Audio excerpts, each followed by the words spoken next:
자, 이번 시간에는 그라디언트에 대해서 한번 배워보겠습니다. 그라디언트는 자연스러운 색깔을 칠해주기 위해서 쓰는데요. 새로운 파일을 하나 만들고요. 컨트롤 N 그리고 적당히 크기를 입력하시고요.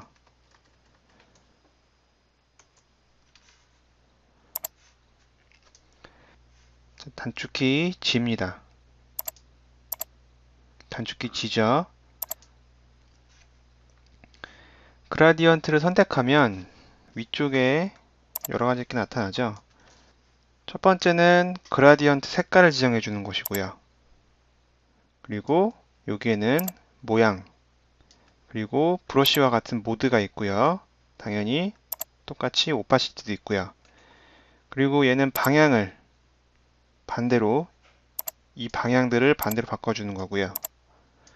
그리고 얘네들은 그냥 기본적으로 체크를 해놓고 쓰시면 됩니다. 먼저 이 색깔에 대해서 한번 볼게요. 얘를 클릭해보면 그라디언트 에디터라는 창이 떠요. 그리고 밑에 프리셋이 있는데 프리셋을 하나씩 클릭해보면 이 밑에 색깔이 변하는 게 보이실 거예요. 이쪽에 얘네들을 클릭할 때마다 이렇게 색깔들이 변하죠. 이 조그만 애들을 클릭해보면요.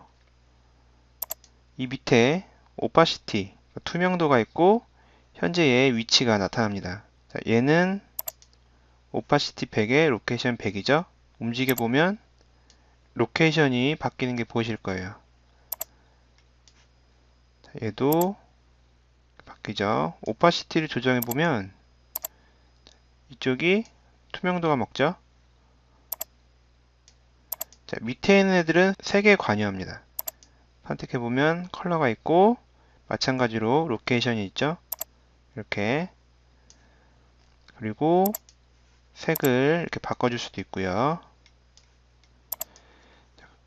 여기 조그만 삼각형은 얘와 얘의 비율을 나타내 줍니다. 얘를 클릭해 보면 정확하게 50% 얘와 얘 사이에 있겠죠. 이런 식으로 색이 차지하는 비중도 바꿔줄 수 있고요. 그리고 이렇게 여러 가지 것들이 있는 것도 있죠.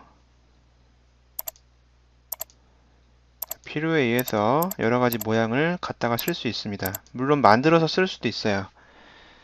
자, Alt 키를 누르고 이 조그만 삼각형을 드래그 하시면 이렇게 추가가 됩니다.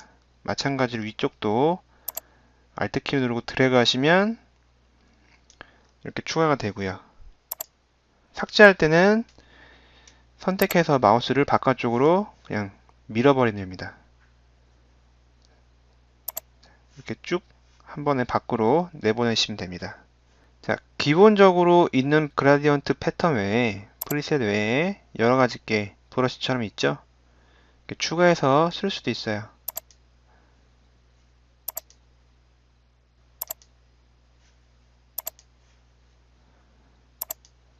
여기에서 필요하신 거는 추가해서 쓰실 수도 있습니다.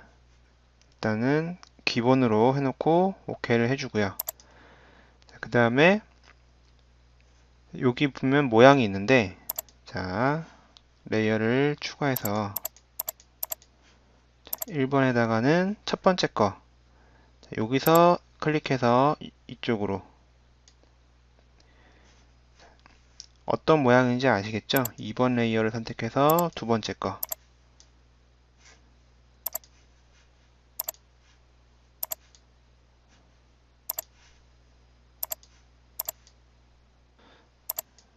이런 식으로 모양들이 바뀌는 게 보이실 거예요.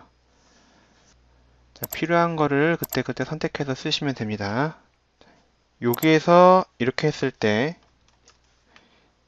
여기에서 이쪽 방향으로 드래그를 했죠. 이쪽 끝까지. 그러면 여기에서 이쪽 방향으로 색깔이 칠해지는 겁니다. 리버스를 체크하면 당연히 반대 색깔로 칠해지겠죠. 얘네들도 마찬가지고요. 여기에서 이렇게 드래그를 했기 때문에 원의 중심에서 바깥쪽으로 드래그를 하면 이 방향으로 색깔이 칠해지는 겁니다. 그라디언트는 언제 많이 쓰냐면은 전체적인 분위기를 만들거나 혹은 자연스러운 색칠을 할 때, 그리고 저 같은 경우에는 레이어 마스크에다가 많이 쓰는데요. 일단은 얘네들은 지워주고요. 전체 선택해서 딜리트 키로 지워주고,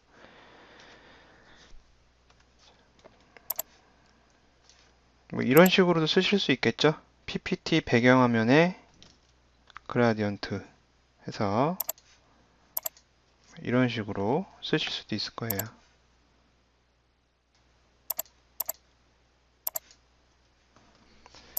이런 식으로 쓰실 수도 있는데, 자, 색깔을 좀 다른 걸로 해서요. 색을 적당히 주고요. 약간 붉은 계열로 주고, 첫 번째를 선택해 보겠습니다.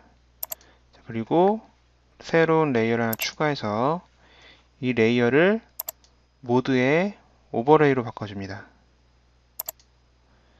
그리고 두 번째 그라디언트 모드를 선택해서 얼굴을 중심으로 칠해주겠습니다. 쭉 드래그해서 놔주고요. 조금 오파시티를 낮춰볼게요. 자, 이 레이어 하나로 사진 분위기가 좀 달라지죠? 자, 이런 식으로 그라디언트를 많이 씁니다. 전체적인 분위기를 바꾸거나 자연스러운 색깔 변화를 주거나 브러쉬로 칠하기 어려운 부드러운 색칠을 할 때 많이 씁니다.